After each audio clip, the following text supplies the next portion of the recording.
Dave Dugan.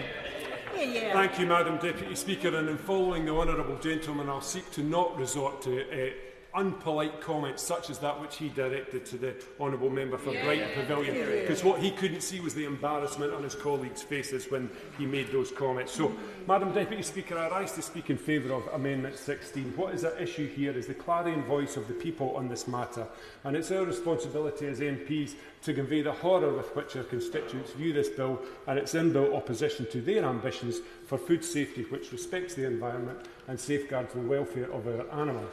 The people of Scotland have spoken very clearly in their rejection of this bill and its aims, and ministers would do well to listen. And if she's listening for the voice of Scotland, I can assure the minister that she'll find it over here, not over there.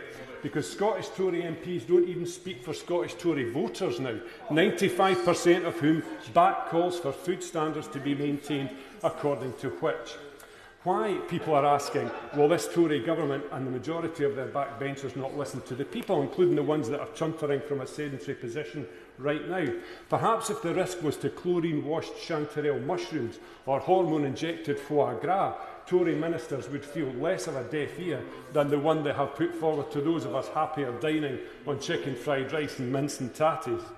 And so much for taking back control. This newly independent yet strangely impotent UK can't specify the standard of food we will be importing going forward. John Bull under the heel of Uncle Sam, right enough. This pitiful transatlantic asymmetry rings truer now than at any stage in Anglo-US history. This Tory government has demonstrated in the most humiliating and unedifying way possible that nothing will get in the way of a US trade deal, in and of itself a highly questionable negotiating position. The government have betrayed civil society across these islands and ignored their valid, evidenced and well-documented concerns relating to this bill and its shoddy backdoor, leading to a food standards horror show. The will of the people on these islands ignored and dismissed by a government who have purposely put allowed the DFT tail to wag the deafer dog on food standards.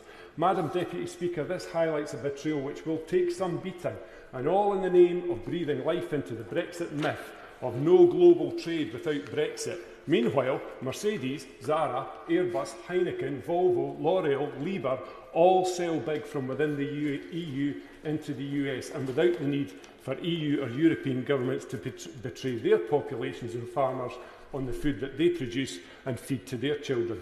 And this government is capable of listening to industry, as we saw during COVID, where they listened intently to the supermarkets about food supply and the private supply chains about food distribution. So why won't they listen to farmers on this issue?